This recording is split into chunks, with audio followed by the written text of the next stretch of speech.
Bonjour, aujourd'hui on va plonger dans un texte que beaucoup pensent connaître, l'armure de Dieu dans la lettre aux Éphésiens. Mais on va le regarder sous un angle complètement différent.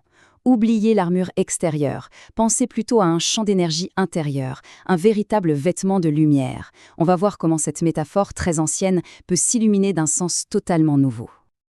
Alors, voilà le passage en question. L'image est forte, on la connaît bien, ce soldat qui s'équipe pièce par pièce pour aller au combat. Ça évoque la force, la défense, la préparation. Mais la vraie question, c'est et si le combat n'était pas du tout là où on l'imagine? C'est LA question qui change absolument tout. Et si cette armure n'était pas en métal, mais en pure conscience? Si chaque pièce correspondait en fait à un de nos centres d'énergie, à une fréquence qu'on doit apprendre à maîtriser? C'est vraiment le cœur de ce qu'on va explorer ensemble.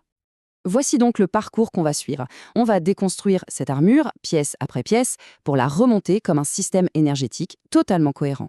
On va voir comment chaque élément vient stabiliser et renforcer les autres, jusqu'à ce que tout ça forme un ensemble unifié et lumineux.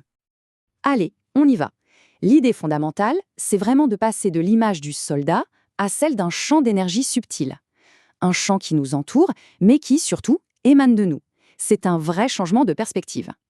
Et pour bien comprendre ce concept, la Kabbale nous offre un terme qui est juste parfait pour ça, le levouche. Ce n'est pas juste une armure, c'est tellement plus profond. Levouche, littéralement, ça veut dire vêtement. Pensez à l'aura, ce champ énergétique qui est le reflet direct de notre état intérieur.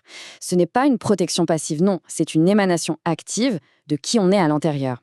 Et c'est ce vêtement de lumière qu'on va apprendre ensemble à tisser. On commence par la base, les fondations de toute notre structure énergétique.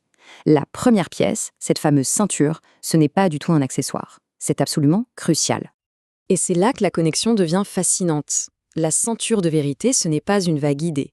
Elle correspond directement à la Séphira Yesod, qui veut dire fondation, et à notre centre énergétique sacré, là où réside la Kundalini, notre énergie vitale pure. Donc mettre cette ceinture, en fait, c'est ancrer, stabiliser cette énergie hyper puissante pour qu'elle ne parte pas dans tous les sens. Mais attention, le point clé, c'est que cette vérité, ce n'est pas une vérité morale ou un dogme. C'est la reconnaissance de notre nature la plus profonde. C'est réaliser qu'on n'est pas nos pensées, ni notre corps, mais la conscience pure qui observe tout ça. Vibrer dans cette vérité-là, c'est la toute première étape pour stabiliser l'ensemble de notre champ énergétique. Maintenant qu'on a stabilisé la base, on monte vers le centre de notre être, le cœur. Et on va voir comment cette énergie se manifeste dans le monde à travers nos actions. La cuirasse, elle protège le cœur, notre centre émotionnel, et ça correspond à Tiferet, la beauté, l'équilibre. Ici, la justice doit être comprise comme un principe d'harmonie. Il faut voir le cœur comme un champ magnétique, il attire à lui exactement ce qu'il émet.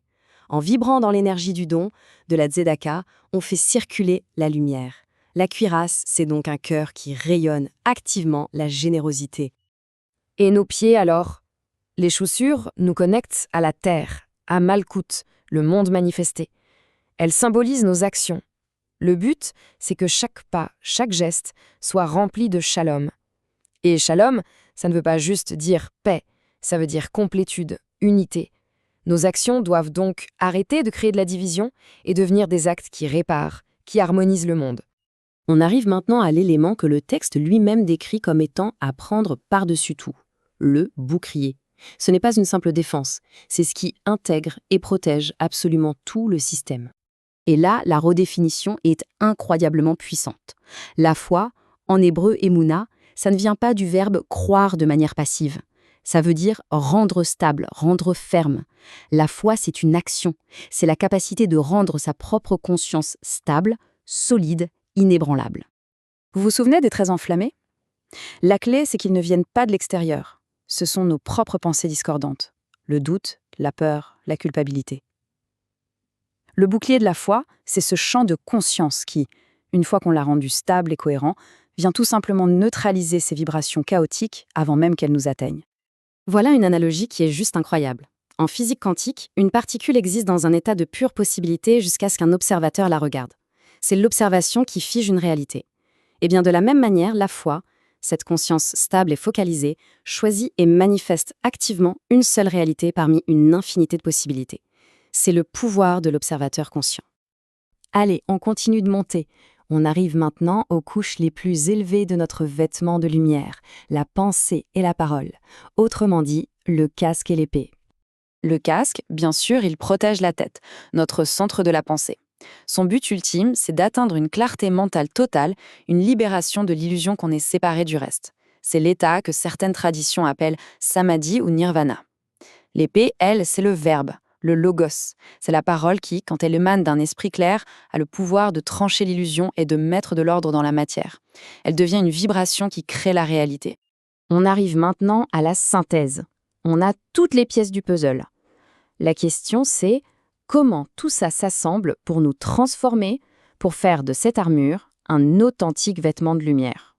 Le grand secret, il réside dans l'alignement parfait de ces 3 niveaux. La pensée, Mahashava, protégée par le casque, la parole, Dibur, qui est l'épée, et l'action, Mahasé, enracinée par les chaussures. Quand ces 3-là sont parfaitement alignés, on atteint l'intégration totale de l'être.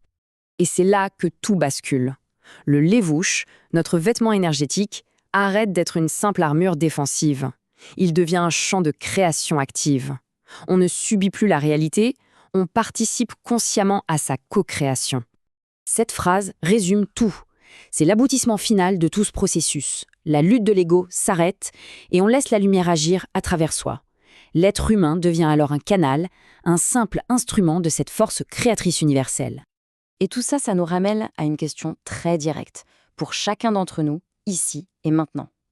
À chaque instant, par la qualité de notre vibration intérieure, on est en train de tisser notre réalité. La question finale n'est donc pas de savoir si on crée, mais bien de savoir qu'est-ce qu'on est en train de créer.